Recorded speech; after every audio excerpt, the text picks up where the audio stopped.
Praise the Lord. सुबह जो है हम विवाह के ऊपर बात करेंगे, ओके। और बाइबल के अनुसार विवाह क्या होता है उसके बारे में हम कुछ बातें देखेंगे साथ में। रिश्ते जो है परमेश्वर ने बनाए, तो प्रभु ने इस पृथ्वी के लिए योजना बनाई और मनुष्य के लिए योजना बनाई, तो उसने चाचा और भतीजे से शुरू नहीं किया, और अंकल और आंटी से नहीं शुरू किया। उसने एक रिश्ता बनाया, पति और पत्नी के रिश्ते। परिवार जो है स्टार्टेड विद द फैमिली, और उस फैमिली के ऊपर इतना सारा उत्तरदायित्व प्रभु ने रखा, क्योंकि मानव जाति का पूरा जो फ्यूचर है वो उस परिवार के ऊपर आधारित है। और इसीलिए हम देखते हैं कि ये बात हालांकि हम नहीं समझते हैं, हम नहीं जानते हैं, हम कई बार भूल जाते हैं, हम अपने दौड़ में इसे खो देते हैं, लेकिन शैतान इसे अच्छी तरह से समझता है। और उस एदन वाटिका में जो शैतान कंफ्यूजन लेकर आया था वो आज भी परिवारों के अंदर लेकर आता है, और ये लगातार उसकी कोशिश रहती है कि वो किसी न किसी तरह से इस अटूट जो बंधन है, जो रिश्ता परमेश्वर ने बनाया, उसको किसी भी तरह से खराब करके रखें, उसे किसी भी तरह से बिगाड़ दें। और एक दूसरे के लिए जहां प्यार और जहां पर ये जो रिश्ता है हमारे लिए सबसे सुकून और सबसे आनंद का रिश्ता होना चाहिए, उस रिश्ते को, वो रिश्ता जो है हम पर इतनी बुरी तरह से असर करता है कि कई लोग बिखर जाते हैं। और शैतान, हम जानते हैं कि अहमदाबाद में अगर आप देखोगे कि भारत में अहमदाबाद में ऐसा कहा जाता है कि डिवोर्स कैपिटल है, क्योंकि बहुत सारे जो विवाह हो रहे हैं वो डिवोर्स की ओर बढ़ रहा है। उसका कारण ये है क्योंकि शैतान नहीं चाहता है, शैतान को पता है कि विवाह का ताकत क्या है, या ये जो शादी का रिश्ता जो है उसके अंदर की ताकत क्या है। क्योंकि अगर एक परिवार को डिस्टर्ब किया जाएगा तो उस परिवार के लोगों को डिस्टर्ब करते हैं, साथ में उस परिवार के भविष्य को डिस्टर्ब किया जाता है। ऑलराइट। और शैतान, क्योंकि यीशु ने कहा चोर आता है चोरी करने, डाका डालने और घात करने के लिए, thief comes to kill, to steal and to destroy। शैतान की योजना हमेशा ये रहती है कि वो इस परिवार को किसी भी तरह से तोड़ने की कोशिश करे, ताकि भविष्य ही हालेलुया खराब हो जाए, बिखर जाए, ओके। तो इसलिए हम सबको हमारे परिवार के लिए लड़ना चाहिए। We should fight for our families, okay?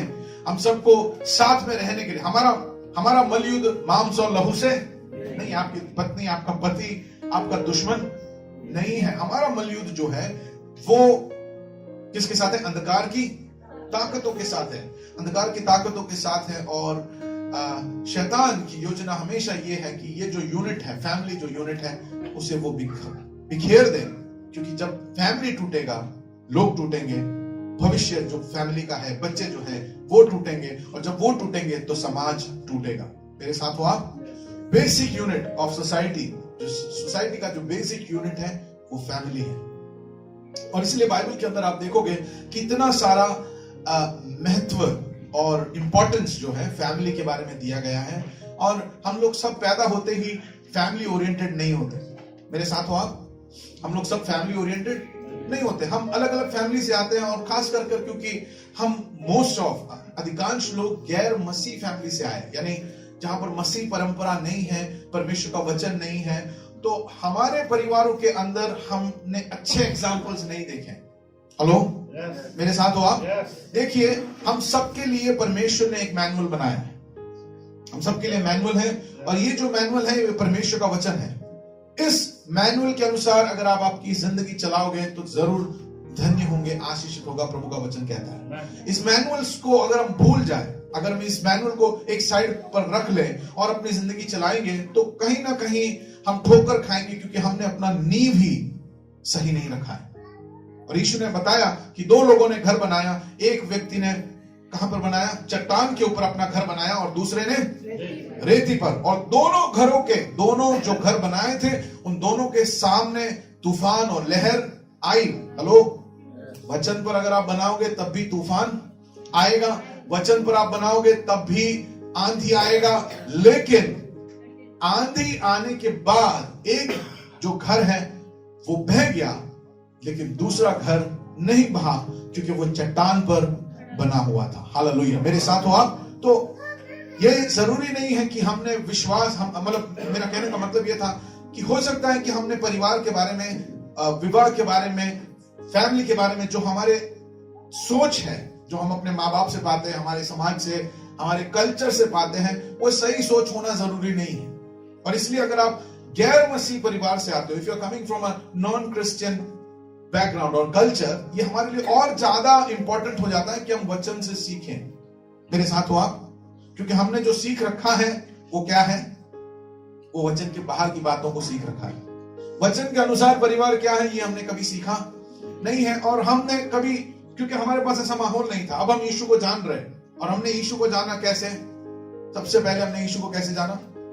यीशु हमारा उद्धार करता है, वो हमें हमें पापों की क्षमा देता है, यीशु हमें परमेश्वर के साथ जोड़ता है। ये जो मसीहा का चित्र है, ये हमारा सबसे पहला कांटेक्ट होता है।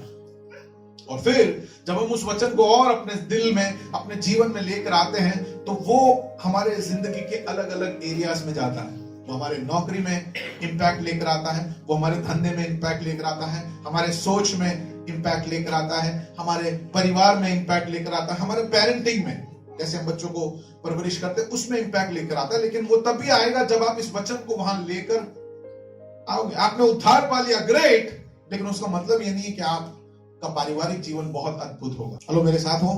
आपने बापू से क्षमा पा लिया, ग्रेट, लेकिन उसका मतलब ये नहीं है।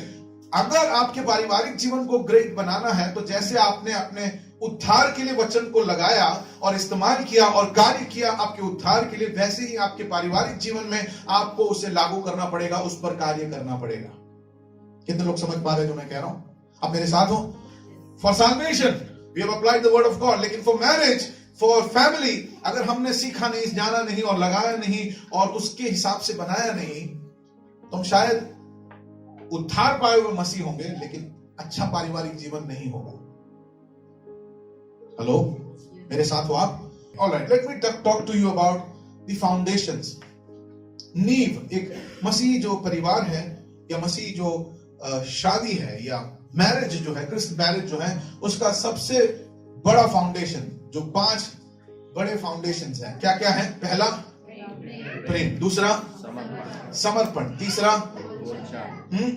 कम्युनिकेशन, बोल और चाल, फिर माफी, और 5वां विश्वास। देखिए, ये 5 चीजें, ये 5 बातें हमारे मैरिज के अंदर, हमारे परिवार के अंदर होना बहुत बहुत जरूरी है। ये नींव की बातें हैं। ओके, अभी आप इसमें से मेरे को पूछोगे कि पास्टर साहब, इसमें विश्वास योग्यता कहां है, फेथफुलनेस कहां है? क्योंकि फेथफुलनेस नहीं हो तो मैरिज क्या होगा? टूट जाएगा। लेकिन मैं आपको बताना चाहता हूं, फेथफुलनेस जो है वो प्रेम में है। अगर आपने प्यार सच्चा किया है, तो आप विश्वासघात करोगे नहीं। आप मेरे साथ हो? So faithfulness is in love. Faithfulness जो है, विश्वास योग्यता जो है आपके विवाह का, वो आपके समर्पण में। If you are not committed to your marriage, अगर आपके विवाह के लिए आप कमिटेड नहीं हो, तो आप फेथफुल नहीं रहेंगे। मेरे साथ हो आप? Alright, let's move forward. ये 5 बातें याद रखें। सबसे पहला जो फाउंडेशन है वो है लव। ओके, लव के बारे में हमने ये शुक्रवार को मैंने बात किया था। मैंने आपको बताया था कि प्रेम कितना जरूरी है। हम सब विवाह के बारे में ये सोचकर प्रवेश करते हैं कि मुझे इस रिश्ते में सबसे ज्यादा प्यार मिलेगा, हाँ या ना? हम विवाह करते तो हम ऐसा सोचते कि मेरे जिंदगी का, जब आप सिंगल हो, जब आप अकेले हो, और जब आपका विवाह का उम्र आ जाता है, उस समय आपको ऐसा लगता है कि when I will get married, I will be loved the most. सबसे ज्यादा प्यार मुझे इस रिश्ते में मिलेगा। ये हम सोचकर विवाह में प्रवेश करते हैं। लेकिन थोड़े दिनों के बाद, शुरू में बहुत ज्यादा प्रेम होता है, लेकिन थोड़े दिनों के बाद वो प्रेम क्या होता है? प्रेम थोड़ा सा फीका पड़ने लगता है, क्योंकि अब उस इंसान को आप बहुत ज्यादा जान रहे हो, उसकी सारी कमी घटी, ये सबको आप जान रहे हो। जब शुरू में आप मिले थे, तो दिन में मिलते थे, सामने कैफे में मिलते थे, हाँ, पापा मम्मी को बोलकर आप जाते थे, मतलब आपका मंगनी सेट किया, आपका जो एंगेजमेंट है वो सेट हो गया, और आप एक दूसरे से मिल रहे हो। आपने तय कर लिया कि अब आप इनसे शादी करने जा रहे हो। उस समय आप आपके सबसे अच्छा ड्रेस पहन के जाते हो, सही है या नहीं? हाँ, अच्छा परफ्यूम, अच्छा डियो, और हर तरह से आप कोशिश करते हो कि सामने वाले इंसान को आप क्या करें? मनमोहित आप उनको क्या करें? आप उनको मोहित कर ले, आप उनको इंप्रेस कर ले। बैठने जाए तो कुर्सी खींच के दे रहे, बैठो। और कुछ साल के बाद चल बैठ जा, चेयर लेके आ, बैठ जा बोल के खींच।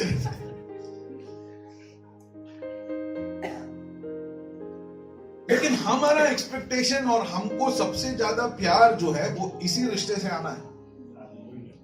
उस समय हम अंधे रहते हैं, लेकिन जब हमारी शादी हो जाती है और क्योंकि हम साथ में रहते हैं 24 घंटे, तो आप हमेशा अपने हस्बैंड को या अपने वाइफ को आप वही सुंदर ड्रेस में देखते नहीं हो, क्योंकि फिर मेकअप उतर जाता है, फेस धुल जाता है, बाल नॉर्मल हो जाते हैं। हाँ, फिर क्या वो चिपकने वाला चीज लगाते हैं, जेल। हाँ, जेल चला गया तो अब बाल क्या है, बराबर रहता नहीं है।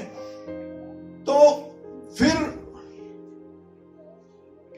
ये चांद सा, हाँ वो चांद सा रोशन चेहरे के ऊपर ग्रहण लग जाता है। फिर थकान, क्योंकि पहले मिलते थे तो इतना एनर्जी रहता था एक दूसरे को मिलने के लिए, क्योंकि आप पीक एनर्जी में एक दूसरे को मिलते हो। बाद में फिर एनर्जी कम हो जाता है, क्योंकि अब नॉर्मल लाइफ में आप आ रहे हो, अब वो परफॉर्मेंस से आप क्या आ गए। पहले परफॉर्मेंस लाइफ था, क्योंकि आप खाली परफॉर्म करते थे, किसी भी तरह से मन मोहित करके रखना है उसको। और फिर क्या होता है, आप रियलिटी में आ गए, अब मन मोहित करने का जरूरत नहीं, ऐसा लगता है शादी हो गया बस, अब जो है वो है, अब प्यार कम होने लगता है। और फिर हमने देखा कि प्यार जो है उसकी भाषा होती है, there is a language to communicate love. और हमने पिछले दिनों देखा कि प्यार को कम्युनिकेट करने के लिए 5 अलग अलग लैंग्वेजेस है जिससे हम प्यार को कम्युनिकेट करते हैं। और अक्सर शुरू में इसकी जरूरत नहीं होती, लेकिन इसके अंदर की कोई ना कोई बात आपने उस व्यक्ति में से पाया, इसीलिए आपको लगता था कि वो आपसे प्यार कर रहे हैं। मेरे साथ हो आप, हो सकता है कि वो व्यक्ति ने आपके साथ समय बहुत बिताया, तो आपको लगा कि हाँ रियल यहाँ है, मेरा दिल का टुकड़ा है, सही में मेरे को समझते, मेरे साथ कितना टाइम बिताया, मेरी सारी बातें सुनते हैं, I feel so good with him. या हो सकता है गिफ्ट दिया हो कुछ, यानी ये 5 भाषाओं के अंदर से कोई ना कोई एक बात उनके तरफ से आपको मिला, जिससे आपको ऐसा लगा कि this person really loves me. और वो 5 बातें, 5 अलग अलग भाषाएं क्या है? पहला क्या है? वर्ड्स ऑफ एफर्मेशन, प्रोत्साहन के शब्द, पॉजिटिव वर्ड्स। दूसरा जो है एक्ट्स ऑफ सर्विस, की सेवा के कार्य। ओके, जब आप उनका स्कूटर खराब हो गया, आप स्कूटर रिपेयरिंग करा के लेकर आए, आपने उनका टायर कहीं रास्ते में पंचर हो गया, आप तुरंत पहुंच गए, फिर आपने धक्का मारा। और या तो आप ठंडी में आ रहे थे और फिर उन्होंने अपना जैकेट खोल के आपको दिया, वो ठंड में होके आए, लेकिन आपको उन्होंने कवर करके रखा। Acts of service. तो आपको लगा कि वाह, ये सच में मेरे बारे में क्या करते हैं, ख्याल करते हैं, या I mean he really cares for me. Okay, acts of service. तीसरा जो है प्रेम की भाषा, वो है क्वालिटी टाइम, गुणवंत समय, पूरा अटेंशन देना, बात करना, साथ में रहना, समय बिताना। क्योंकि जब आप किसी को अपना समय देते हो, आप आपकी जिंदगी का एक भाग उन्हें देते हो। हेलो, मेरे साथ हो आप? When you share time with someone, जब आप किसी के साथ थोड़ा सा उन्हें टाइम देते हो, तो आप आपके लाइफ को दे रहे हो। और जब आप आपके लाइफ को दे रहे हो, तो सामने वाले इंसान को समझ में आता है कि वो वैल्यूएबल है। समझ रहे हो आप ऐसा नहीं सोचते होंगे, लेकिन आपके अंदर का जो सिस्टम है वो इस तरह से डिजाइन्ड है कि आपको लगता है कि this is really valuable. Okay, फिर है स्पर्श। क्या है? स्पर्श। जैसे हम छोटे बच्चों से, जिनके पास बोलने के लिए नहीं होता, उन्हें पता भी नहीं होता, उन्हें हम उठाकर, गले लगाकर, सीने से लगाकर हम अपना प्यार बताते हैं। और बच्चों को प्यार अनुभव ऐसे ही होता है, जब वो बोल नहीं सकते, कम्युनिकेट नहीं करते, समझ नहीं पाते कुछ भी, they understand love by physical touch. ऐसा एक एक्सपेरिमेंट किया गया था कि कुछ बच्चे जन्म होते ही उनको क्या किया, उनके मां से अलग करके रख दिया गया। उनमें से बहुत सारे बच्चे बचे ही नहीं, क्योंकि उन्हें किसी ने छुआ नहीं। दूसरे बच्चों को छू रहे थे, उन्हें गले लगा रहे थे। और उन कुछ बच्चों को ऐसा उन्होंने एक्सपेरिमेंट किया कि उन्हें किसी का स्पर्श नहीं, खाली दूध और सिरलैक और खाना पहुंचा रहे हैं, लेकिन वो बच्चे सर्वाइव हुए नहीं। हम सबको प्यार की जरूरत है, हम सबको कभी ना कभी एक हक की जरूरत है, हम सबको कभी ना कभी किसी के स्पर्श की जरूरत है। ऑलराइट, मेरे साथ हो आप। और ये एक ऐसा लैंग्वेज है, ये एक ऐसा जरिया है जिससे आप प्यार को कम्युनिकेट करते हो। ओके, और पांचवा जो है वो है तोहफों के द्वारा। जब आप कुछ देकर किसी को अपना प्यार एक्सप्रेस करते हो। ऑलराइट, और वो इंसान जिसे वो गिफ्ट मिलता है वो सोचता है कि आपने कितना सोचा। ओके, एक शर्ट किसी ने आपको गिफ्ट दिया, आपको लगता है वाह अच्छा शर्ट, फिटिंग एकदम बढ़िया है। क्या है यार, इंसान ने सोचा होगा, नहीं सोचा क्या साइज होगा, कभी आपसे पूछा नहीं कि कौन सा साइज है, आपका फेवरेट कलर क्या है, लेकिन उन्होंने सोचा कि कौन सा शर्ट आपके लिए अच्छा लगेगा, आपके लिए सही कलर का शर्ट चुना। तो उस गिफ्ट के अंदर भी कहीं ना कहीं सोच और किसी ना किसी का समझ, और उन्होंने अपना आपके बारे में सोचा और ख्याल किया, आपके चॉइसेस को समझा, और ये सब कुछ जानकर उन्होंने खरीदा, तो यू फील लव्ड। तो ये 5 अलग अलग भाषाएं हैं जिससे हम प्यार को एक्सप्रेस करते हैं। अब आपकी भाषा क्या है उसका टेस्ट शुक्रवार को मैंने दिया था। मैरिज कोर्स में आप ज्वाइन करोगे तो हम डिटेल में और इसमें जाएंगे। लेकिन एक चीज है कि प्यार आपको कम्युनिकेट करना पड़ेगा। सब लोग एक कम्युनिकेट दिल के अंदर रखने से रहेगा, सामने वाले को पता चलेगा नहीं। You have to communicate. वो हो सकता है बोलने से, हो सकता है कि बात करने से, स्पर्श करने से, in different ways you have to communicate love. Alright, मेरे साथ हो आप? ओके, अब दूसरा फाउंडेशन की ओर आता हूं जो है समर्पण, कमिट। देखिए, कमिटमेंट इन दिनों में बहुत फेमस वर्ड नहीं है, ज्यादा पसंदीदा शब्द नहीं है। लोगों को पसंद नहीं है कमिटमेंट। मैं क्यों कमिट है, मेरे को क्यों ऐसा अपने आप को सब सौंप देना पड़ेगा, मैं क्यों अपने आप को समर्पण कर दूं, मैं क्यों मेरी खुशी का, मेरे को क्रिकेट खेलना है, अब मैंने शादी किया था मैं क्रिकेट नहीं खेलूं।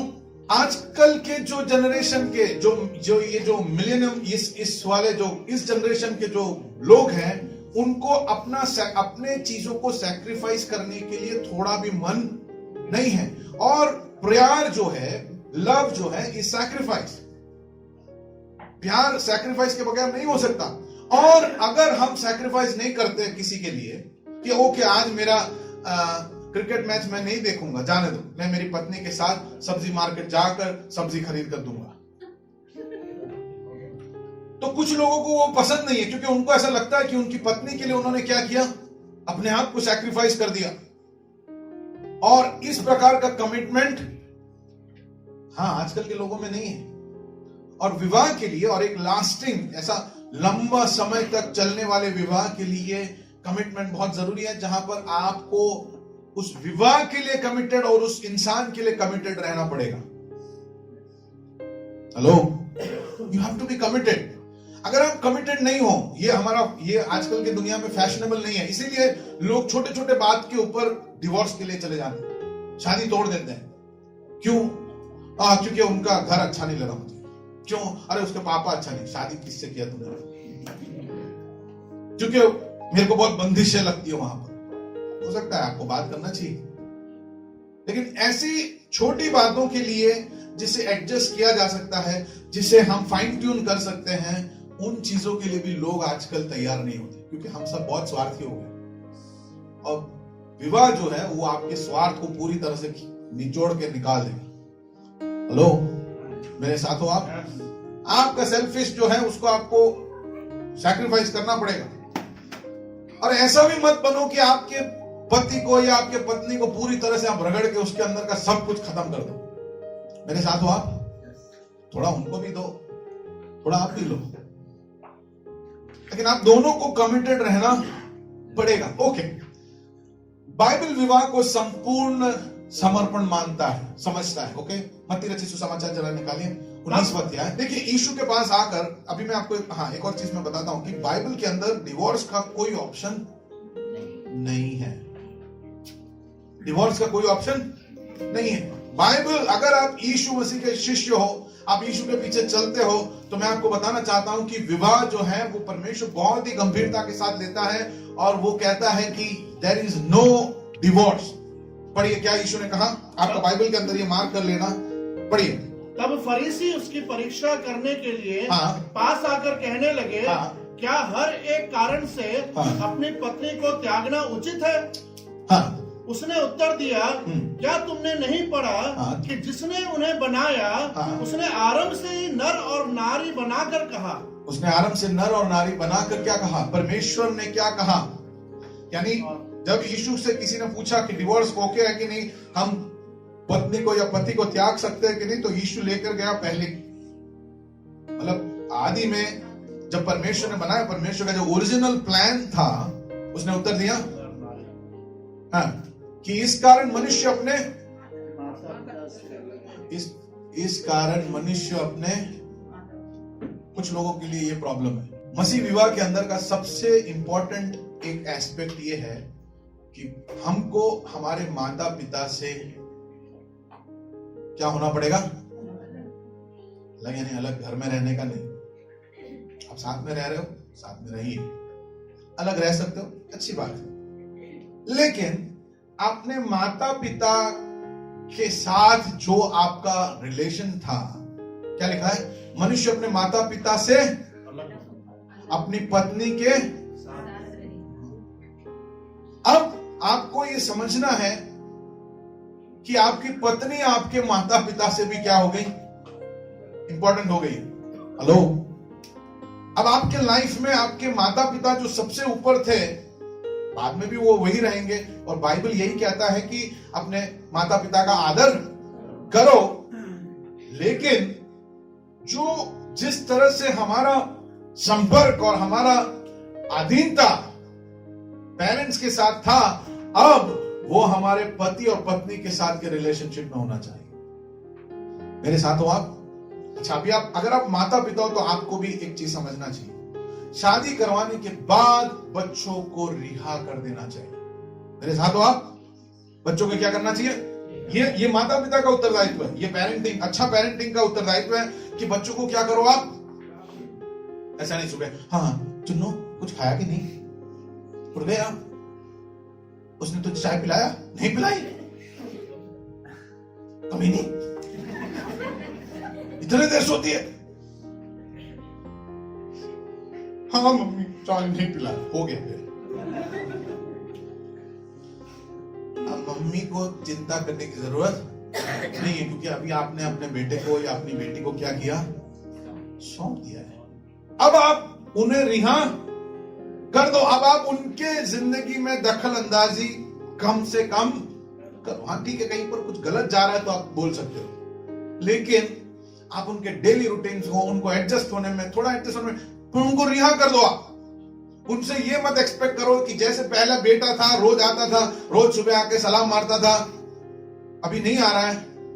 सुबह उठ के आपके पास कोई बात नहीं, बीवी के साथ बैठा है ना, वो सही काम कर रहा है। हेलो, मेरे साथ हो आप?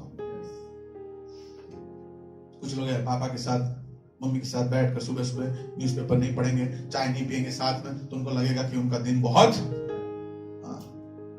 मम्मी को लगेगा बेटे ने प्यार नहीं किया, क्वालिटी टाइम है मम्मी का, लव लैंग्वेज समझो।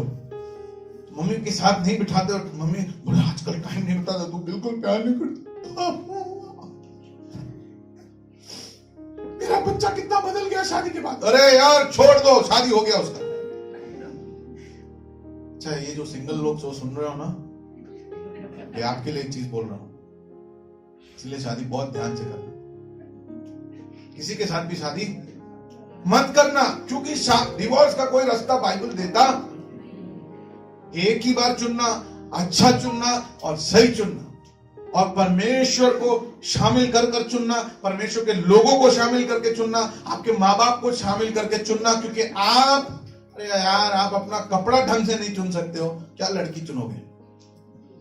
बोलो हाँ या ना? कपड़े का साइज का ठिकाना नहीं है आपको। नहीं, लड़का ढूंढे, मेरे को पता बहुत अच्छा लगता है, वो मेरे पीछे, मतलब वो मेरे से बहुत प्यार करता है। नहीं, लव इज कमिटमेंट।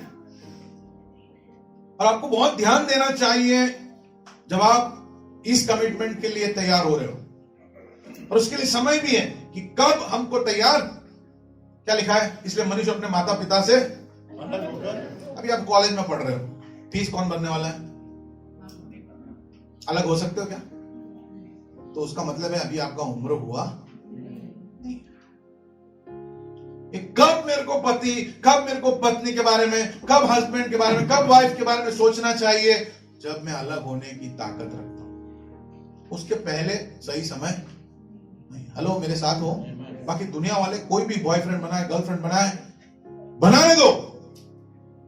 आपके लिए बाइबल अगर आपका मैनुअल है तो आपको ये बाइबल मैनुअल फॉलो आप कर रहे हो आपके लाइफ के लिए, तो आपको समझना चाहिए कि जब तक आप ये स्टेप, ये कमिटमेंट नहीं ले सकते, या आप जिनके साथ कमिटेड हो रहे हो वो ये कमिटमेंट नहीं ले सकते, don't enter any kind of relationship.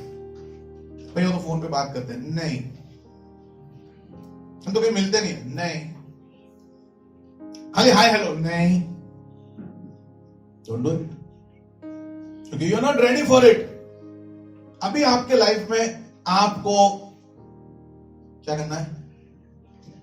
कोई और फोकस है आपका, करियर बनाना, अलग होना, ये सब आपके अपने आप को, जिंदगी को बनाना, दैट इज योर फोकस। तो उस समय don't make your life a mess. समझ रहे हो ना? हाँ, 6 वचन पढ़िए। अतः वे अब दो नहीं, अब वो दो नहीं, परंतु एक तन है। देखिए कमिटमेंट कि एक हो गए हैं, अब वो दो नहीं है। शादी के बाद ये भूल जाना कि वो मेरे पति है, वो मेरी पत्नी है, वो मैं हूं और वो हम हैं। ऐसा समझ लाना पड़ेगा हमको। और ये समझ जो है, आपको मैं एक और चीज बता दूं, ऐसे ही नहीं आ जाता, उसके लिए समय लगता है। ऐसे वचनों को सुनना पड़ेगा, विवाह के बारे में समझना पड़ेगा, और उस पे हमको कार्य करना पड़ेगा, तब भी हमको ये समझ में आता है, क्योंकि नेचुरली हम सेल्फिश हैं। अब मेरे साथ हो, स्वाभाविक रूप से हम सब क्या हैं? Very selfish, very selfish. और इसको हमको समझना पड़ेगा। वचन जैसे हमने अपना मन फिराया, वचन सुन के मन फिराया, पाप से पश्चाताप किया, वैसे ही विवाह के बारे में, संबंध के बारे में हमको वचन सुनकर अपने मन को क्या करना है? फिराना है, अपने समझ को सुधारना है, बाइबल के अनुसार हमारे मनों को लेकर आना है। ओके, फिर इसलिए जिसे परमेश्वर ने जोड़ा है, जिसे परमेश्वर ने जोड़ा है उसे मनुष्य अलग। पास्टर ने बोला कि ओके छोड़ दे, पास्टर गलत है। जिसे परमेश्वर ने जोड़ा उसे मनुष्य अलग करे नहीं।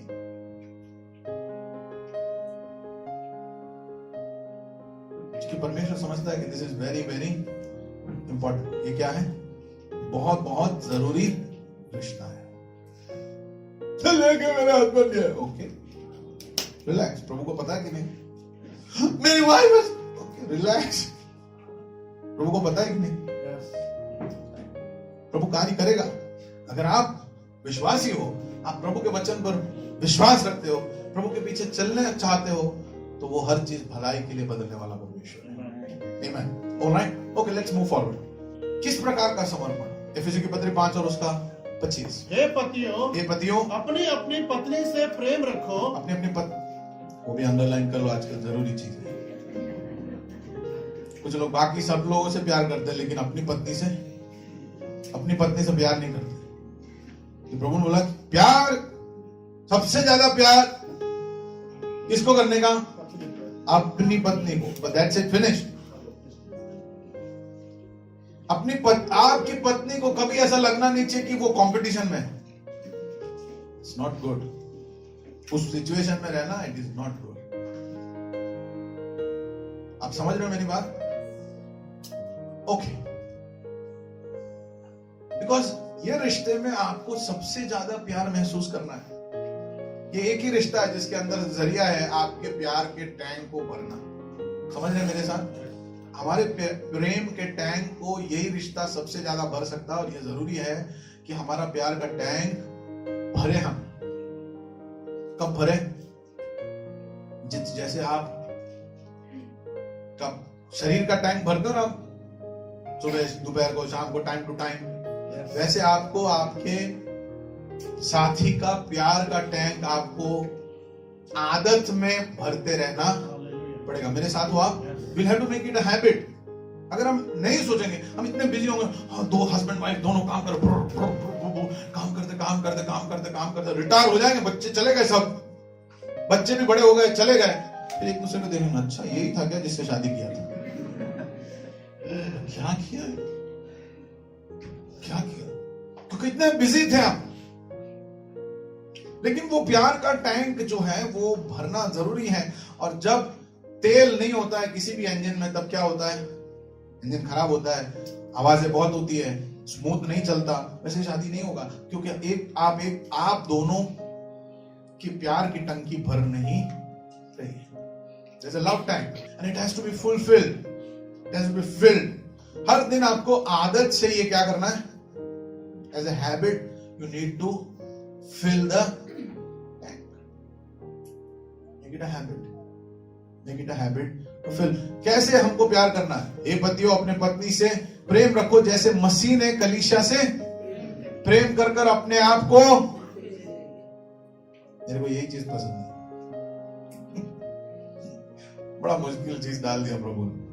पसंद नहीं है, नहीं मतलब अब क्या है, प्रभु प्रभु है तो अपना पसंद चलता है क्या? नहीं चलता। लेकिन बहुत बड़ा जिम्मेदारी रखती है कि प्रभु यीशु ने जैसे प्यार किया और अपने आप को दिया, ऐसे पति अपने पत्नियों से, ऐसे यीशु कमिटेड थे। यीशु ने ऐसा नहीं बोला क्रूज पे चढ़ना है तो इधर तक प्यार किया, क्रूज पे नहीं चढ़ूंगा मैं।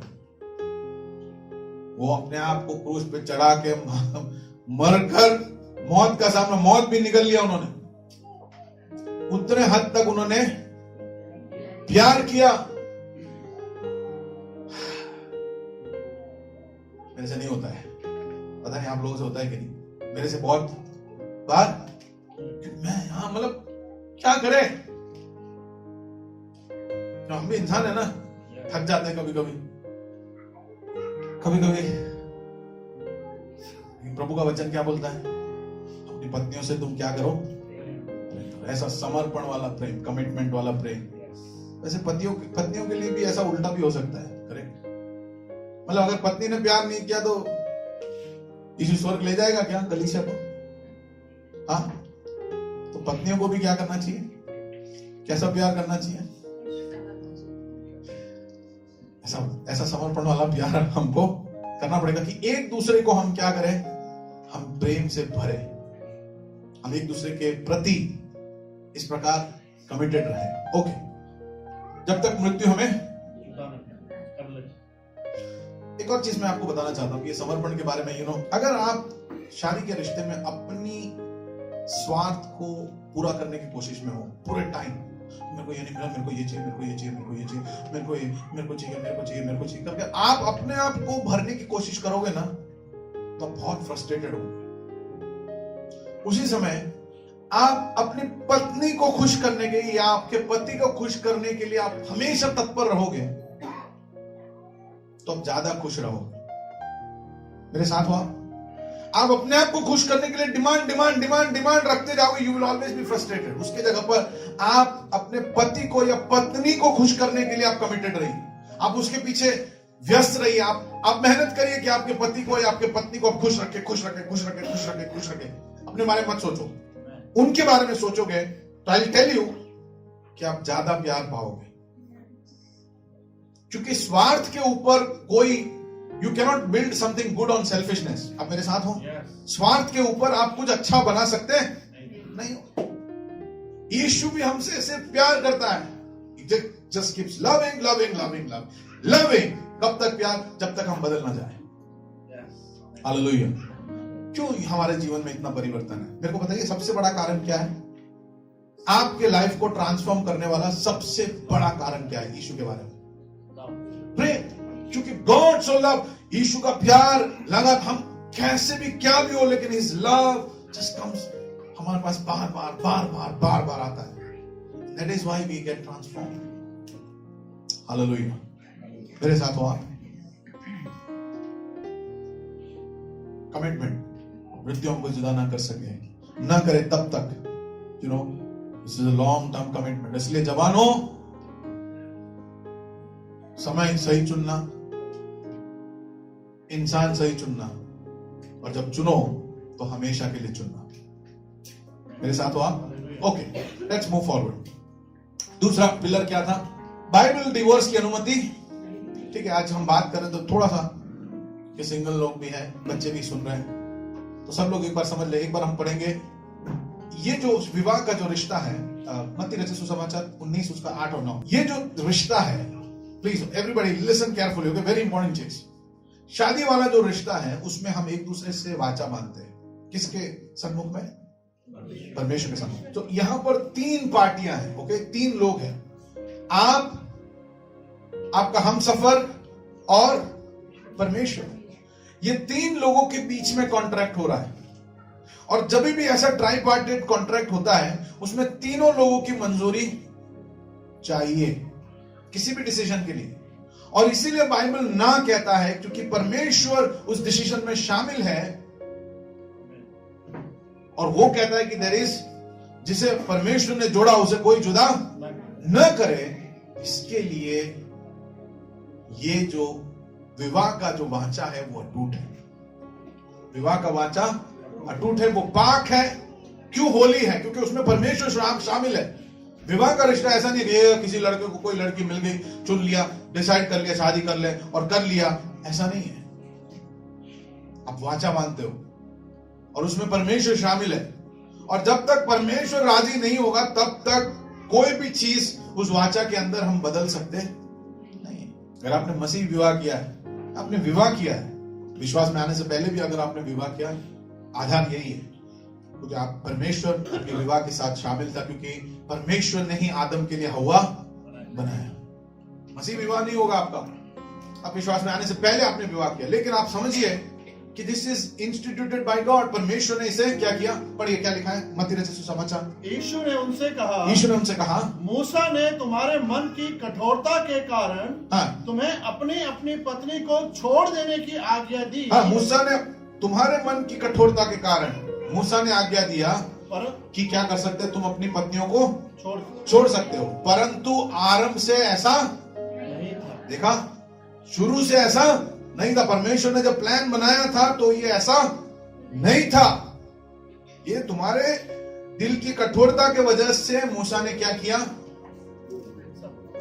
मूसा ने अलाउ किया कि कुछ कुछ सर्कमस्टेंसेस पे आप डिवोर्स कर सकते हो या शादी के जो रिश्ता है उससे तोड़ सकते हो। लेकिन वो बोला कि वो तुम्हारे दिल की कठोरता, मतलब क्या है कि परमेश्वर कुछ कह रहा है लेकिन आप उसको एक्सेप्ट नहीं कर रहे। आप बोला नहीं चलेगा। प्रभु बोला, मूसा ने बोला ठीक है। हेलो, मेरे साथ हो आप? क्योंकि प्रभु आपको बचा लेना चाहता था, इसलिए he gave you that। Now आगे बढ़िए। और मैं तुमसे कहता हूँ कि जो कोई व्यभिचार को छोड़ और किसी कारण से अपनी पत्नी को त्याग कर दूसरे से विवाह करे, वह व्यभिचार करता है। वो व्यभिचार करता है। और जो उस छोड़ी हुई से विवाह करे, वह भी व्यभिचार करता है। क्लियर? समझाने की कोई जरूरत नहीं। First Corinthians chapter 7 verses 10 to 13। जिनका विवाह हो गया है, ध्यान से पढ़ना, जिनका विवाह हो गया है उनको मैं नहीं वरन प्रभु आज्ञा देता है कि पत्नी अपने पति से अलग न हो। देखो ध्यान से, गुस्सा आके बीच बीच में आप फुर्र हो जाते हो ना। बाइबल बोलता है पत्नी अपने पति से अलग, डोंट गो अवे, भागो मत छोड़ के। कुछ भी गुस्सा, मैं चली जाऊंगी मम्मी के पास, उसका मतलब है कि वो मम्मी के पास से हटी नहीं अभी तक। मनुष्य इसलिए अपने माता पिता को छोड़कर क्या करे? अपने पति के साथ अलग होकर पति के साथ जुड़ जाए। ये बीच बीच में मम्मी के पास not allowed. Hello, praise the Lord. कोई ऐसा है क्या? मैं मम्मी के पास चले जाऊंगी। देखो आपका ही बाइबल है, एक दो बार ऐसे किसके देखो कि ऐसा गलती से प्रिंट तो नहीं है, सही में प्रिंट है। और बहुत लंबे टाइम के लिए भी अलग मत हो। वेकेशन के लिए गए 6-6 महीने, 3-3 महीने, 2-2 महीने, 1-1 महीने, 15-15 दिन।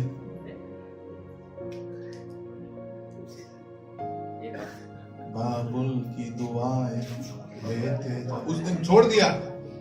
उस दिन क्या किया? उस दिन घर आपने बाबुल का घर छोड़ के बेटी पिया के घर चली।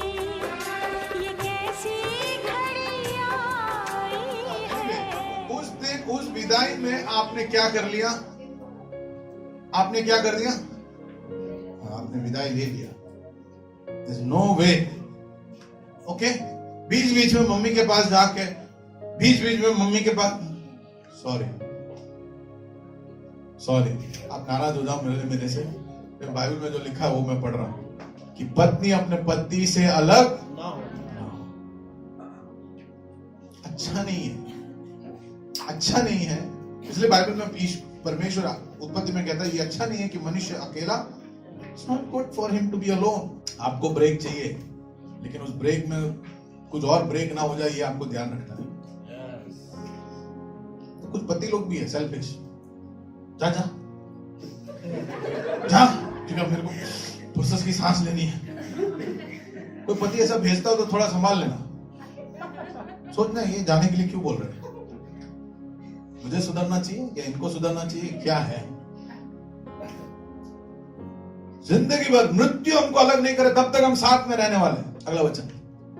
और यदि अलग भी हो जाए तो बिन दूसरा विवाह किए रहे, या अपने पति से फिर मेल कर ले, और न पति अपनी पत्नी को छोड़े। अच्छा, पहले खाली पत्नी का था, पतियों के बारे में लिखा है क्या? और न पति अपने पत्नी को छोड़े। Don't leave her. अरे उसकी बहन है ना, वो संभालेगी, तेरी बहन के साथ रहे, तेरी मौसी के साथ। नो नो नो नो, जिम्मेदारी आपने उठाया, आपको निभाना। तो ग्रेस चर्च में ना कोई बात नहीं, उन लोग संभाल लेंगे, नहीं चलेगा। अगर ऐसा कोई अनबन होता है और ऐसा कुछ बहुत बड़ा झोल हो गया और आप दूर चले गए, तो क्या लिखा है? तो बिन दूसरा ब्याह करे या अपने पति से फिर मेल, या अपने पति से फिर मेल कर। तो बहुत बड़ा इश्यू हो गया है, तो ओके, सब बाइबल बोलता है ओके, लेकिन आपको क्या करना है? आपको जल्द से जल्द वो मेल ला दे। हाँ, मार्क 10। यीशु ने उनसे कहा, जो कोई अपनी पत्नी को त्याग कर दूसरी से विवाह करे, तो वह उस पहली के विरोध में व्यभिचार करता है। और यदि पत्नी अपने पति को छोड़कर दूसरे से विवाह करे, तो वह व्यभिचार करती है। दोनों के बारे में क्लियर लिखा है। यानी बाइबल ये कह रहा है कि डिवोर्स इज नॉट पॉसिबल। अब मेरे साथ हो, डिवोर्स इज, कुछ कारण है वहां पे विश्वास योग्यता के ऊपर, इसके ऊपर बात लिखा है, उसमें थोड़ा सा ढील दिया है, लेकिन उसके बारे में भी ये कह रहे क्या कि क्या कह रहे हैं? उनसे कहा, जो कोई अपनी पत्नी को त्याग कर दूसरी से विवाह करे, तो वह उस पहली के विरोध में व्यभिचार करता है। और यदि पत्नी अपने पति को छोड़कर दूसरे से विवाह करे, तो वह व्यभिचार करती है। ठीक है, ऑलराइट, क्लियर। अगला वचन, रोमी 7:3। इसलिए यदि पति के जीते जी वह किसी दूसरे पुरुष की हो जाए, तो व्यभिचारिणी कहलाएगी। परंतु यदि पति मर जाए, तो वह उस व्यवस्था से छूट गई। जी, बाइबल कहता है कि अगर आपके हस्बैंड मर गए, तो आपने जो व्यवस्था बांधा, आपने जो वाचा बांधा, उससे आप क्या हो गए? आजाद हो गए। फिर आप रीमैरी कर सकते हो। ये जरूरी है कि हम कभी कभी बीच में क्या करें, थोड़ा अपने आप को याद दिला दे, अपने आप को रिफ्रेश करवा दे। हेलो, सारे सिंगल लोग ध्यान रखना, सारे डबल लोग और ज्यादा ध्यान रखना। Praise the Lord. परमेश्वर आपसे संपूर्ण समर्पण चाहता है। ओके, हम आगे बढ़ेंगे। तीसरा जो है वो क्या है? कम्युनिकेशन। कम्युनिकेशन जो है, जो शरीर के लिए खून जैसा जरूरी है, वैसे ही कम्युनिकेशन जो है वो विवाह के लिए बहुत जरूरी है। अगर आप कम्युनिकेट नहीं करते हो, जैसे खून नहीं बहता है किसी शरीर के एक भाग में, तो क्या हो जाता है? वो नीला पड़ जाता है। करेक्ट? जहां पे ब्लड सर्कुलेशन नहीं होता किसी भाग में, तो क्या हो जाता है? वो भाग पूरा नीला पड़ जाता है, वहां पर तकलीफ होने लगती है, वहां वो पार्ट मूव नहीं करता। मेरे साथ हो आप? वैसे ही कम्युनिकेशन जो है वो विवाह के अंदर बहुत बहुत जरूरी है। स्त्रियां जो है वो बहुत ज्यादा सेंसिटिव है। स्त्रियां जो है वो बहुत ज्यादा सेंसिटिव, उनके अंदर बहुत सारे सेंसर्स हैं, तो जिससे वो समझते हैं। और वो बचपन से कम्युनिकेट करने के लिए ज्यादा डेफ्ट है, यानी वो ज्यादा नहीं एंग्शियस नहीं, वो ज्यादा सक्षम है ओके कम्युनिकेशन के लिए। मतलब वो अच्छी तरह से अपने विचारों को क्या करते हैं, बयान कर सकती है, व्यक्त कर सकती है। लेकिन पुरुष जो है वो यूजुअली कम्युनिकेशन में जो है वो पीछे रहते, क्योंकि उनकी जो खूबी है वो ये है कि वो किसी चीज पर ध्यान दे तो उसी चीज पर ध्यान दे और फोकस करे। लेकिन बहनों के लिए, स्त्रियों के लिए परमेश्वर ने बहुत सारे अलग अलग खूबियां दी हैं और कम्युनिकेशन उनका एक बहुत बड़ा फोर्टे है। मतलब वो बहुत इशारों में बहुत सारी चीजें समझती है, जानती है। You know she gets a lot of, बहुत मतलब किसी ने बोला नहीं है लेकिन वो बहुत सारी चीज समझ जाती है। पुरुषों के लिए ऐसा नहीं है और इसलिए स्त्रियां जो है वो ज्यादा, जैसे रतन ने कहा, ज्यादा बोलती है, बिकॉज वो उनको अपने आप को अच्छा अभिव्यक्त कर सकती है, वो अपने फीलिंग्स को अभिव्यक्त करती है। वो चाहती है कि वो अपने आप को, दूसरे भी उनको ऐसे समझे। अब कंफ्यूजन यहाँ पे होता है क्योंकि स्त्रियों के पास ये सिक्स सेंस है, यू नो उनके पास ये सिक्स सेंस है। वो सिक्स सेंस क्यों दिया है? क्योंकि वो माँ भी है ओके एक टाइम पे वो माँ बनती है, बच्चा है, बच्चा जैसे पैदा होता है तो इंग्लिश, हिंदी, फ्रेंच, गुजराती बोल के तो पैदा नहीं होता, बच्चा बेचारा बोल नहीं पाता। तो माँ के अंदर वो सारी परमेश्वर ने खूबियां डाली है कि बच्चा बोले बगैर बच्चे को क्या करे, वो समझ सके। तो ये खूबी माँ के अंदर परमेश्वर ने डाल के रखा है। अब प्रॉब्लम ये है कि पति पत्नी के रिलेशनशिप में स्त्रियां चाहती है कि पति भी उनको ऐसे ही समझे। अब वो पति के पास ऐसा सेंसर है ही नहीं।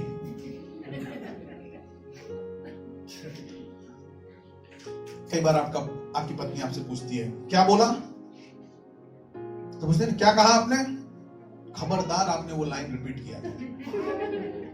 क्योंकि जब उसने कहा क्या बोला, उसका मतलब है ये मूर्ख, एक और बार सोच ले तूने क्या बोला है। अगर तेरे को तेरा स्टेटमेंट चेंज करना है तो अभी चेंज कर ले, तेरे को मैं एक और मौका। ऐसा नहीं है कि उसने नहीं सुना है, उसने बिल्कुल सुना है। और उससे क्या बोला आपने, क्या बोला? अब बेचारे पति मूर्ख होते हैं और वैसे कैसा बोल देते, डाली मैंने ये बोला, ए चाल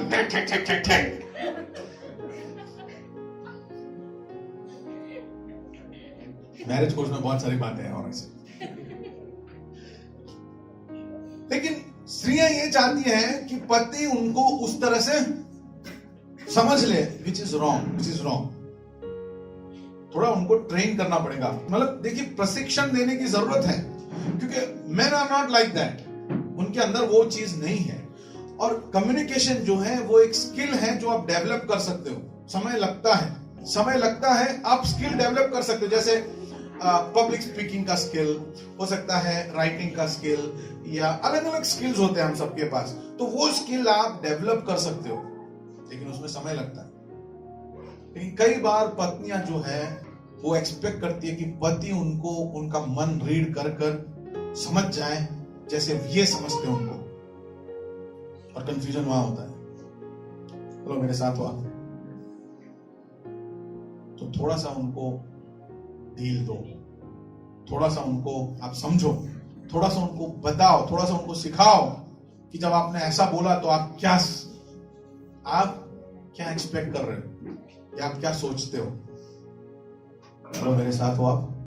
अब जब स्त्रियां इतनी कम्युनिकेट करती है, बेचारे पति चुप रहते हैं। अब पतियों के लिए एक बात है कि अगर आप चुप रहोगे ना तो आपकी पत्नी और ज्यादा चिड़चिड़ी हो जाएगी। तो उसको लगता है कि इसको सब पता है लेकिन क्यों बोल ले रहा है। उसको लगता है कि कितना केयरलेस है, सब कुछ मैं बोल रहा हूं और ये कुछ बोले नहीं, क्या नहीं बोलता, हाँ, ये क्यों नहीं सुन रहे, ये क्यों नहीं बोल रहे। और जब बोलते समय आपने कुछ और काम किया तो और ज्यादा चिढ़ मचती है। इसके लिए ऐसे चीज मत करो, ये सब कम्युनिकेशन के खिलाफ है। तो सीखिए कि कम्युनिकेशन कैसा करना है। ओके, समय के साथ हम इस कौशल को, हम इस स्किल को डेवलप कर सकते हैं, लेकिन कम्युनिकेशन बहुत बहुत इंपॉर्टेंट है।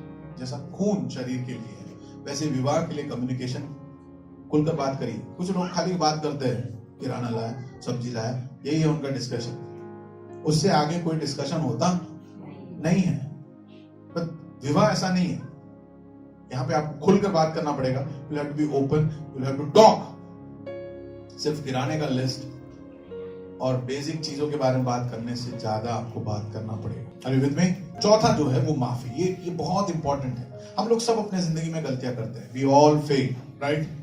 और हम सबसे गलतियां होती है, लेकिन अगर हम अपने फेलियर्स को सॉल्व नहीं करेंगे तो रिश्ते के बीच में दीवार खड़ी होती है। और अगर हम ऐसा सोचते हैं कि भाई कुछ हुआ ही नहीं है, ऐसा करके चल रहे हैं, तो वो दीवार के ऊपर एक और लेयर ऐड कर रहे हैं। मतलब कुछ प्रॉब्लम है हस्बैंड वाइफ के बीच में, रिलेशन में, अंडरस्टैंडिंग में, लेकिन हम ऐसा बिहेव करते हैं कि एवरीथिंग इज परफेक्ट, जाने दो, कुछ नहीं, तेरे को क्या, मेरे को कोई प्रॉब्लम नहीं है, ओके तू खुश, मैं खुश। ऐसे करके जब हम चलते हैं तो वो दीवार और मोटा मोटा मोटा मोटा मोटा और ऊंचा होते रहता है, और आखिर में वो दोनों लोग एक दूसरे को जानते भी नहीं है और विवाह के बीच में। तो इसलिए बहुत जरूरी है कि जब कभी ऐसा इश्यू होता है, हम लोग सब वी मेक मिस्टेक्स, हम लोग कभी कभी गलत चीज बोलते हैं, गलत इमोशंस, गलत जगह पे गुस्सा हो जाना, फ्रस्ट्रेट हो जाना, बहुत सारी चीजें हमारे साथ होती है। जो बोलना चाहिए वो नहीं बोलते, और जो हमने बोला ऐसे हम दूसरा समझता नहीं है। और सबसे ज्यादा प्रॉब्लम ऐसा होता है, हम ऐसा कुछ बोलते हैं और सामने वाले समझते नहीं, उन्होंने कुछ और समझ लिया, शुरू। लेकिन अगर हम बिहेव करते हैं कि हम इसको सॉल्व नहीं करते, तो ये दीवार बड़ी मोटी मोटी मोटी होती रहती है, और ये रिश्ते को क्या करता है, सिर्फ नाम के लिए रख देता है। और इसीलिए हमको माफी की जरूरत है। एक बहुत बड़ा इंपॉर्टेंट चीज विवाह के अंदर जो है वो है माफी, टू फॉरगिव। अब माफी क्या है, थोड़ा सा आगे बढ़ेंगे हम। जैसे प्यार के अंदर 5 भाषाएं हैं, माफी की 5 भाषाएं, ये बहुत बड़े रिसर्च के बाद ढूंढ निकाला है, मेरा नहीं है। Okay, there are 5 languages to say sorry. सबसे पहला लैंग्वेज आप लिखिए, खेद व्यक्त करना। जब आपने कोई गलती की तो खेद व्यक्त करना, ओके, टू एक्सप्रेस रिग्रेट। ये एक भाषा है कि आपने कुछ किया, गलत हो गया, आप जाकर ये कहो कि आई एम सॉरी, मुझे पता है मैंने गलत किया, और आप सच्ची तरह से पछतावा करो कि मतलब यू रियली रिग्रेट। हमने कहा कि यार डार्लिंग, मैं इतना गुस्से में आकर मैंने वो ग्लास फेंका, ओके, या वो कटोरी पछाड़ा, व्हाटएवर। तो जब आप उसके लिए सच्चे पछतावा करते हो, this is one way to ask for sorry. Okay, एक रास्ता है कि आप सच्ची तरह से आप क्या करो, आप अपना खेद व्यक्त करें। आपको कहना है कि नहीं, आई एम रियली सॉरी, और आपको ये व्यक्त करना है, you to tell, you to express that कि ऐसी गलती हुई है। That's one way to say sorry. दूसरा जो है, जिम्मेदारी उठाना। देखिए, अभी ये बहुत इंपॉर्टेंट चीज है, ध्यान से सुनना। आज के संदेश में ये चीज अगर आपने ले लिया, दिस इज इनफ। अच्छा, मैरिज के लिए प्यार और माफी, ये 2 चीज होंगे तो विल सर्वाइव वेरी गुड। दूसरा जो है क्या है, जिम्मेदारी उठाना कि ओके, आई एम रिस्पॉन्सिबल, मेरे से हुआ। कुछ लोग क्या है, माफी मांगते हैं, सॉरी डार्लिंग यार, मैं इतना गुस्सा हो गया था तेरे पे। एक्चुअली ना, तूने ये नहीं बोला होता ना, वापस चालू, तेरे वजह से नहीं, तेरे वजह से नहीं। जिम्मेदारी उठाना। जिसने गलती किया है वो माफी जब मांगते हो तो उसमें कोई भी इफ और बट आप लगाओ नहीं, जिम्मेदारी उठाओ कि हाँ मेरे से हुआ है, सॉरी मैं जिम्मेदार हूं, पर तूने ऐसा बोला ना जिसकी वजह से मैं गुस्सा हो गया, ऐसा नहीं बोलना चाहिए था। नहीं, जब आप माफी मांगो और अगर आपकी गलती है तो you have to be responsible, आपको जिम्मेदारी उठाना है। तीसरा जो है वो है बहाली की पेशकश कि मैं किस तरह से इसको रेस्टिट्यूट कर सकता हूं। पूछिए आप कि मैं तेरे को आज शाम को घुमाने ले जाऊं, आज मैं ऑफिस से लेट आ गया, ओके, मैं लेट आया, तो अब हम रात को आइसक्रीम खाने चले, या मैं क्या कर इसको सुधार सकता, how can I mend it up, okay, मैं क्या दे सकता हूं। पूछिए सामने कि हम लोग मिस कर गए, मेरे को आना था जल्दी लेकिन मैं नहीं आ पाया, ओके, तूने तू इतने देर एक्स्ट्रा वेट किया, आज शाम को हम लोग, okay, let's spend some more time together. क्या है,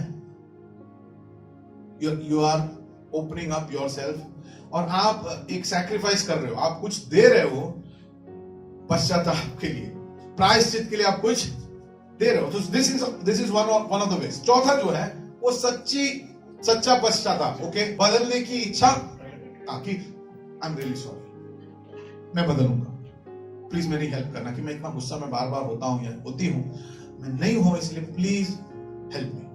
आई एम ट्राइंग, मैं कोशिश कर रहा हूं, मैं कोशिश करूंगा कि मैं अपना गुस्सा कम कर दूं, मैं गुस्सा ना हो, मेरा मूड स्विंग इतना ना हो, इसके लिए I am working on it, please help me. ये है सच्चा पश्चाताप, ऑलराइट। और पांचवा जो है वो है माफी मांगना। क्या आप मुझे माफ करोगे? हेलो, ऐसा नहीं है ये सॉरी ना,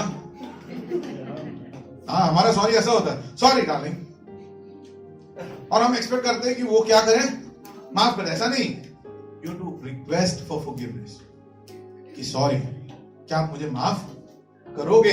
ये आपको मांगना जरूरी है। अच्छा, अब मैं आपको बताता हूं एक सिचुएशन। देखिए, हम सबके लिए माफी का जो डेफिनेशन है वो ये 5 में से एक डेफिनेशन है। अगर कोई गलत करता है तो इसमें से एक चीज जरूर हम चाहते हैं, या ये 2 चीज हम चाहते होंगे। इसका भी जैसे लव लैंग्वेज का टेस्ट है, वैसे हम इसका भी टेस्ट कर सकते हैं, और आपका जो माफी का लैंग्वेज है आप खुद निकाल सकते हो, ऑलराइट। लेकिन अभी के लिए आप इतना याद रखिए। अब फॉर एग्जाम्पल, आपकी पत्नी का बर्थडे भूल गए, ओके, आपकी पत्नी का बर्थडे भूल गए। हाँ बने, जिंदगी में एक ही बार भूलोगे, ये भूल के साथ ये फायदा है कि आप क्या है जिंदगी में एक ही बार, नहीं ऐसा नहीं, लोग माफ भी करते हैं। लेकिन अगर आप भूल गए और फिर आप बोलो अरे यार मैं इतना बिजी था यार, ये हो गया वैसा हो गया, सॉरी। हाँ, आपकी पत्नी सोचती होगी कि अच्छा इसने ऐसा ही सॉरी बोला, एक्चुअली गलती इसने कभी एक्सेप्ट किया। अगर आपकी पत्नी को ऐसा है कि ये इंसान जिम्मेदारी नहीं लेगा तब तक इसने सच में पश्चाताप नहीं, तो वो आपको माफ करेगी। उसके मन में ऐसा, अगर उसका भाषा ये है, माफी का डेफिनेशन उसके मन में ये है, आपने बोला सॉरी, या आपने कुछ बदले में नहीं दिया कि सॉरी मैं भूल गया, कल रात को अपने चलेंगे, कल रात को हम बर्थडे पार्टी करेंगे, बर्थडे सेलिब्रेशन करेंगे। आपने एक ऑप्शन दिया, वो नहीं दिया, तब तक उनको लगेगा उन्होंने माफ किया नहीं। उसके मन में ऐसा होगा क्या जोरदार है, भूल भी गया और कोई कुछ दिया भी कुछ रेस्टिट्यूशन हुआ ही नहीं, तो वो माफ करेंगे नहीं। और जब ये माफी नहीं होती है, वो रिश्ते के अंदर दीवारों को खड़ी करती है। मेरे साथ हो आप? इसलिए माफी कैसे मांगना है और माफी के अंदर क्या शामिल होना चाहिए वो देखना चाहिए। अच्छा, बहुत बड़ी मिस्टेक अगर आप करो, बहुत बड़ी मिस्टेक, कोई बहुत बड़ा आपने गलती किया है, तो it is important that you speak in all these 5 languages कि मैं सच में सॉरी, मेरे से सच में गलती हो गई, मैं बदलना चाहता हूं अपने आप। हाँ, क्या आप मुझे माफ करोगे? और सुनने जिसके सामने आप माफी मांग रहे, he can make a decision कि हाँ मैं माफ करूं या नहीं करूं। कुछ लोग माफी नहीं मांगते इसलिए माफ करते ही नहीं है, और हम ऐसे ही चलते हैं, ओके सब ओके है, और वो क्या कर रहा है, दीवारों को खड़ा कर रहा है। मेरे साथ हो आप? माफी हमको सामने वाले की भाषा के अनुसार मांगना चाहिए। जैसे प्यार जो है आप सामने वाले की भाषा के अनुसार कम्युनिकेट करते हो, वैसे ही माफी सामने वाले के भाषा के अनुरूप आपको मांगना चाहिए। माफी क्या है? माफी हमारी, अच्छा अभी दूसरी चीज, एक और चीज मैं जरूर बताना चाहता हूं, इंपॉर्टेंट है ये। माफी हमारी याददाश्त को खत्म करता नहीं है। Forgiveness does not remove our memory. कुछ लोग हैं फॉरगिव करने के बाद बहुत स्ट्रगल करते हैं कि भाई हमें बार बार याद आता है। तो मैं आपको बताना चाहता हूं कि माफी जो है वो आपके याददाश्त को मिटाता नहीं है। आपको याद आएगा, आपको वो चीज बार बार याद आएगी, लेकिन अगर आपने दिल से माफ किया है और आप जैसे चाहते हो कि प्रभु आपके उस गलती को याद न करे। प्रभु ने क्या कहा कि मैं तेरे पाप को गठरी में बांध कर सागर के तराई के अंदर डाल दूंगा। वैसे ही हम भी कोशिश करें, लेकिन ये नहीं है कि माफ कर दिया उसका मतलब याद नहीं आएगा, याद आएगा। अब मैं आपको एक और चीज बताता हूं। आप मसीह यीशु के चेले हो, आप यीशु मसीह के पीछे चल रहे हो, और यीशु का मार्ग क्रूस का मार्ग है। किसका मार्ग है? क्रूस का मार्ग है। अगर आप यीशु के पीछे चलोगे तो आपको वो क्रूस तक ले जाएगा। और ये क्रूस का मार्ग का मतलब ये है कि जब जब ये याद आता है तो उसको आपको क्रूस पे चढ़ाना पड़ेगा, बोलना पड़ेगा कि मैंने उस इंसान को क्या किया था, मैंने मेरे हस्बैंड को, मेरी वाइफ को मैंने माफ कर दिया। लेकिन आप स्ट्रगल, आप ये मत सोचना कि आप बहुत बुरे हो क्योंकि आपको याद आ रहा है। माफी का मतलब ये नहीं है कि आपका मेमोरी खत्म हो गया, वो याद आएगा, आपको स्ट्रगल करना पड़ेगा, लेकिन आप प्रभु से मदद मांगे। मेरे साथ हो आप? मुश्किल है, परमेश्वर को भी पता है कि ये क्या है, ये एक बात मुश्किल है, but God will help you. Okay, दूसरा जो है, माफी हमारे भावनाओं को मिटा देती नहीं। आपका इमोशन, आप कई बार माफ कर देते हो लेकिन वो चीज वापस अंदर आता है और आपको जो इमोशनली आप जो स्ट्रगल करते हो, आपको जो मुश्किलें होती हैं, माफी उसको भी खत्म करता नहीं। लेकिन क्योंकि हम यीशु मसीह के चेले हैं, क्योंकि हम यीशु के पीछे चल रहे हैं, क्योंकि हमारा मार्ग क्रूस का मार्ग है, we need to learn to surrender। प्रभु के सामने अपने आप को हमें सौंपना चाहिए और हमको मांगना चाहिए कि प्रभु ये भावना जब मैं ये सोचती हूँ, ये बात मेरे मन में आती है, तो हेल्प मी टू ओवरकम। और जब से जैसे जैसे आप समर्पण करोगे, परमेश्वर चंगाई आपके रिश्ते में लेकर आए। मेरे साथ हो आप? ये माफी वाली बात सिर्फ पति पत्नी नहीं, जनरल हर जगह पर लागू होता है। आपके फ्रेंड्स के साथ, आपके पेरेंट्स के साथ, सब जगह पर ये क्या होता है, ये चीज लागू होती है। माफी पाप के सारे परिणाम को मिटा देता नहीं। जैसे अगर पति पत्नी के रिश्ते के बीच में अगर उन्होंने कुछ गैर विवाह एक्स्ट्रा मैरिटल कुछ किया, या वहां पर जो रिश्ते के ऊपर उसके वजह से जो असर हुआ, तो उस पाप का जो परिणाम है उसको मिटा सकता नहीं है। सिन ऑफ जो the consequences of sin can not be changed. आपको समझना है कि उसका मतलब है कि अगर वो गए, उन्होंने ऐसा सब किया, फिर वो वापस आए और आपने माफ कर दिया, लेकिन वो जो प्रॉब्लम है, वो जो इश्यू है, वो ऐसा रहेगा। उसका जो कॉन्सिक्वेंस है वो आपको क्या करना पड़ेगा, वो आपको भुगतते रहना पड़ेगा। माफी का मतलब ये नहीं है। परमेश्वर के संदर्भ में जब आप परमेश्वर से माफी मांगते हो, व्हेन गॉड फॉरगिव्स, वो आपको हेल्प करता है। लेकिन किसी को एड्स हो गया और माफी मांग ले, उसका मतलब ये नहीं कि उसका एड्स निकल गया। मेरे साथ हो आप? God will forgive his sins, उसके पाप क्षमा हो गए, लेकिन वो पाप का परिणाम शायद उसको भुगतना पड़ेगा। बहुत सिगरेट पी रहा था यीशु मसीह के पास आने से पहले, और यीशु मसीह में आ गया, सिगरेट रोक दिया, तंबाकू बंद कर दिया, पर हो सकता है कैंसर से ना बचे। परमेश्वर बचा सकता है, लेकिन ऐसा भी हो सकता है कि वो कैंसर से बचे नहीं। आप मेरे साथ हो, समझ रहे हो? इट इज पॉसिबल, क्योंकि हमने हमारे हमने बहुत सारा सिगरेट पी लिया, तो उसकी वजह से वी स्पॉइल्ड आवर लंग्स, या हमारे शरीर के अंदर हमने वो तकलीफ वो पैदा किया। We may have to face the consequences. Okay, माफी विश्वास को फिर बनाता नहीं। ऐसा नहीं है कि माफ कर दिया उसका मतलब फिर से विश्वास आ जाएगा। माफी जो है वो फिर से उस रिश्ते को पुनर्स्थापित करने के लिए, फिर से जीरो में से स्टार्ट करने के लिए दरवाजा खोलता है। सुनना मेरी बात ध्यान से। माफ कर देने का मतलब ये नहीं है कि कल से हम फिर से वो हो गए। हेलो, मेरे साथ हो आप? ऐसा एक्सपेक्ट मत करिए। आपने जैसे कभी कभी लोगों के बीच में, लेट्स पति पत्नी का 1 मिनट में एग्जांपल एक साइड पे रख देता हूं। लोगों के बीच में, 2 लोगों के बीच में समथिंग हैज हैपेंड। ओके, आपने एक दूसरे को माफ कर दिया, पर उसका मतलब ये नहीं है कि कल से आप फिर से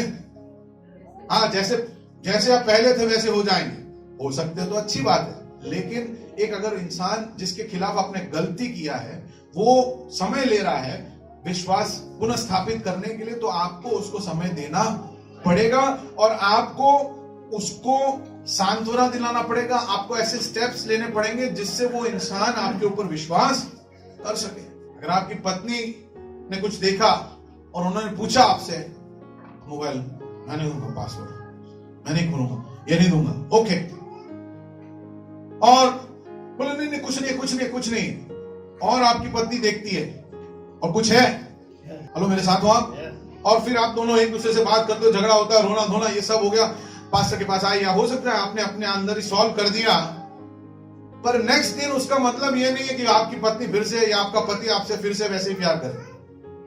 थोड़ा उसको टाइम देना पड़ेगा। माफी जो है वो रिकंसिलिएशन के लिए दरवाजा खोल रहा है। तो स्टेप आप वापस जीरो पे आ गए, अब आपको फिर से जीरो से वो 100% ट्रस्ट की ओर बढ़ना पड़ेगा, और उसके लिए आपको कदम उठाना पड़ेगा। जैसे पासवर्ड दे दो, आपने पश्चाताप किया, आपने कहा कि आई एम सॉरी, मुझे बनना है, मेरे से गलती हो गई, अब मैं अपने आप को सुधारूंगा। और जब ऐसा आप कह रहे हो तो आपको अपना मोबाइल का पासवर्ड दे देना चाहिए, या आपको जो बात है आपको खुला, you give them full access, ताकि उनको आप पर विश्वास करने के लिए मौका मिले। हेलो, आप नहीं करो और बोलो कि आप विश्वास करो, नहीं चलेगा। मेरे साथ हो आप, ऐसा नहीं चलेगा। You will have to take steps. और विश्वास जो है वो समय के साथ बनता है। क्षमा करने से हमेशा सामंजस्य नहीं बनता।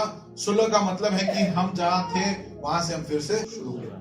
और आप अगर एक्सपेक्ट करते हो कि नहीं एक ही रात फिर से हम वापस बैक टू नॉर्मल, सामने वाला इंसान अगर ऐसा नहीं हो रहा है बैक टू नॉर्मल, तो it is not wrong. You need some time. Okay, you need some time. और वो ट्रस्ट को आपको जीतना पड़ेगा। You will have to take steps कि आप उस ट्रस्ट को जीते। ओके, मान लीजिए कोई आपको चोट पहुंचाता है, क्या करता है? चोट पहुंचाता है, लेकिन वो माफी नहीं मांगता है। तो बाइबल क्या कहता है? तुम जाकर उसको कन्फ्रंट करो। किसी ने कुछ गलती की आपके खिलाफ, नॉर्मल लाइफ में, हस्बैंड वाइफ के बीच में, कहीं पर भी आप इसको अप्लाई कर सकते हो। बाइबल का प्रिंसिपल ये है, अगर आपको किसी ने चोट पहुंचाया है और उनको पता नहीं है, तो आप जाकर उन्हें कन्फ्रंट करो। हेलो, सुन रहे हो आप? क्या करना है आपको? आप मन नहीं मन अंदर रखो, शैतान आके उसके ऊपर को ले आया, 4 और मसाला डालेगा, समझ रहा? और आपके अंदर और आग डालेगा और आपकी पूरी शांति चलेगी। आपके मन में कहीं पर भी ऐसा है, आप जाकर सीधा सीधा बात कन्फ्रंट। बाइबल क्या कहता है? लूका 17 और उसका 3 और 4, सचेत रहो। यदि तेरा भाई अपराध करे, हाँ, तो उसे समझा, हाँ, और तो यदि क्या करना है? आपको जाना है, समझा, फिर और यदि पछताए, हाँ, तो उसे क्षमा कर। पछताए तो ही क्या करना है? क्षमा। कई बार लोग सोचते हैं कि पछताए, वो परमेश्वर से पछताए नहीं, लेकिन इंसान उनको माफ कर दे। मेरे साथ हो आप? उन्होंने परमेश्वर के साथ पश्चाताप नहीं मांगा, अभी परमेश्वर ने माफ नहीं किया, लेकिन आप माफ करो। कोई पति या पत्नी अपने ऐसा कुछ झगड़े में आया, और पास्टर के पास आके बोले, पास्टर ने कहा कि माफ कर दो यार, नहीं तो तुम्हारे लिए अच्छा नहीं है, तुम्हारे लिए माफ कर लो, भूल जाओ। अब वो इंसान ने पश्चाताप किया ही। आप बोलो, पास्टर ने बोला माफ कर दो यार, आपके अंदर क्या हो रहा है? पास्टर की बात सुन के जब आप घर जा रहे हो तो आपको और बुरा लग रहा है कि यार क्या करूं मैं? आपने कन्फ्रंट नहीं किया, आपने कन्फ्रंट किया लेकिन उसने माफ ही नहीं दिया, वो पश्चाताप भी नहीं किया, और अभी पास्टर ने भी बोल दिया तू माफ कर, नहीं तो तू नरक जाएगा, तेरे लिए अच्छा नहीं है दिस फाइट। आपको मैं एक चीज बताता हूँ, उस इंसान को परमेश्वर से पहले माफी, उसने परमेश्वर से माफी नहीं मांगा, परमेश्वर से माफी नहीं पाया, और आप माफ कर दो, ऐसा आप एक्सपेक्ट मत करिए अपने आप से। अगर आपको ऐसा हो रहा है तो उसके लिए अगला स्टेप मैं आपको बताता हूं क्या करना है। मेरे साथ हो आप? जब किसी ने आपको चोट पहुंचाया, आप जाकर उनसे क्या करो? बात करो। अगर वो पछताए तो क्या करो? ये है बाइबल का स्टेप। किसको लगा? आपको लगा। किसको जाना है? जिसको लगा है उसको जाना। ऐसा नहीं कि उसको आने दे, जिसको लगा उसको जाना चाहिए, उसको बात करना चाहिए। क्योंकि अब मैं आपको बताता हूं, क्योंकि अगर आपको चोट अंदर लेकर घूमोगे, दैट हर्ट और वो अनफॉरगिवनेस आप अंदर लेके घूमोगे, it will hurt you more. और शैतान को आप जगह मत दो। इसीलिए जब भी ऐसा लगे जाके बात कर लो, क्लियर कर लो, बात क्लियर करो। अब एक सिचुएशन है कि किसी ने आपके लिए बुरा किया या कुछ कहा या कुछ बुरा आपको चोट पहुंचाया, आपने जाकर कहा, उन्होंने पश्चाताप किया, उन्होंने माफी मांगी, आप क्षमा कर सकते हो। अब आपने बोला और वो नहीं करता है, आपने बोला यार ये सब किया तूने, वो बोलता है नहीं मैंने नहीं किया, और माफी भी नहीं मांगा, और आपने सब कुछ कहा, और आपने कहा कि भाई देख मैं तेरे से प्यार करता हूं, देख मुझे तेरा कद्र है, आई वैल्यू दिस रिलेशनशिप। हम चाहते हैं कि मैं चाहता हूं कि हम मेरे अंदर से ये बात निकल जाए। प्यार से समझाने के बावजूद भी अगर वो नहीं करता है तो आपको क्या करना चाहिए? उस समय में आपको उसे रिहा कर देना चाहिए। माफ नहीं बोल रहा हूं, समझना ध्यान से। क्या करना चाहिए? रिलीज। उसको रिलीज कर दो। आपके मन के अंदर से वो बात क्या करो, क्योंकि उसने परमेश्वर से माफी नहीं मांगी, उसको माफी, आप ये सब कुछ बोलने के बावजूद भी वो माफी नहीं मांग रहा है। आपके अंदर वो कठोरता और वो बिटरनेस और वो कड़वापन और वो दुख न रहे, इसलिए आप क्या करो? उसको रिहा करो, रिलीज कर दो। माफ करने के लिए आप नहीं कर पा रहे हो तो परमेश्वर वो चीज समझ सकता है। क्या कर रहे हैं? प्रभु से पश्चाताप नहीं किया तो आपको ऐसा बुरा फील करने की जरूरत नहीं है। आप क्या करो? उन्हें रिलीज करो। परमेश्वर न्यायी है। क्या कौन न्यायी है? खुदा आपके लिए लड़ लेगा। God will be just. उन्होंने गलती किया, आप उनके पास गए, आपने उनको समझाया, फिर भी वो नहीं समझे, फिर भी वो जिद पे रहे, माफी नहीं मांगा। आप बोझ के साथ रोते हो, मैंने समझा इतना सबको बोला, और फिर आप संडे आते हो चर्च में, और चर्च में पास्टर का मैसेज, माफ करो। हेलो, तो उस समय वो आपके ऊपर नहीं है। आपको, आप नहीं माफ कर पा रहे, कोई बात नहीं, वो साइकिल कंप्लीट नहीं हुआ, क्योंकि माफी, गलती हुआ, माफी मांगा, क्षमा किया, तब वो साइकिल क्या हो रहा है? कंप्लीट हो रहा है। नहीं हो रहा है, आप अपने लिए क्या करो? रिलीज कर दो। अंदर लेके घूमो। कितने लोग मेरे साथ हैं? आप समझ पा रहे हैं? Alright, it will help you, क्योंकि नहीं तो आपके अंदर वो कड़वापन, वो कड़वाहट रहेगा, it will spoil that relationship. Okay, माफी का प्रक्रिया क्या है? Step 1, okay, go and confront, go and. दूसरा, अगर उन्होंने माफी मांगा, दिया कर दो, प्रार्थना करो और माफ करने के लिए तैयार।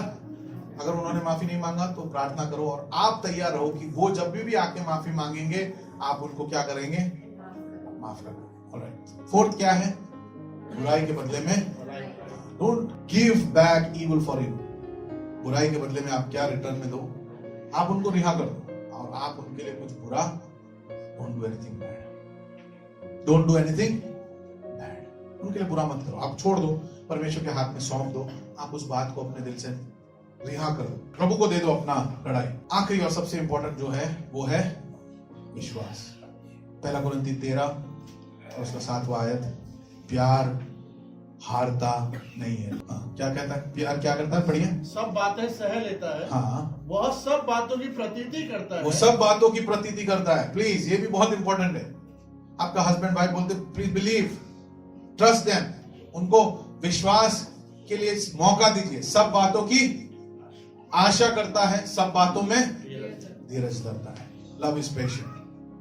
अब इसीलिए बाइबल कहता है कि हम कैसे जुए में ना बंधे, असमान जुए में ना बंधे। आपके वैल्यूज और दूसरों के वैल्यूज सेम होने चाहिए, तभी आप एक अच्छे रिलेशनशिप में आ सकते हैं। और विश्वास जो है वो आपके वैवाहिक जीवन को दृढ़ करेगा, क्योंकि आप वही कमिटमेंट के साथ, आपका जो समझ है, आपका जो विवाह के बारे में, प्यार के बारे में जो कमिटमेंट है, वही कमिटमेंट सामने वाले इंसान में होगा, तभी ये रिश्ता सबसे सुंदर होगा।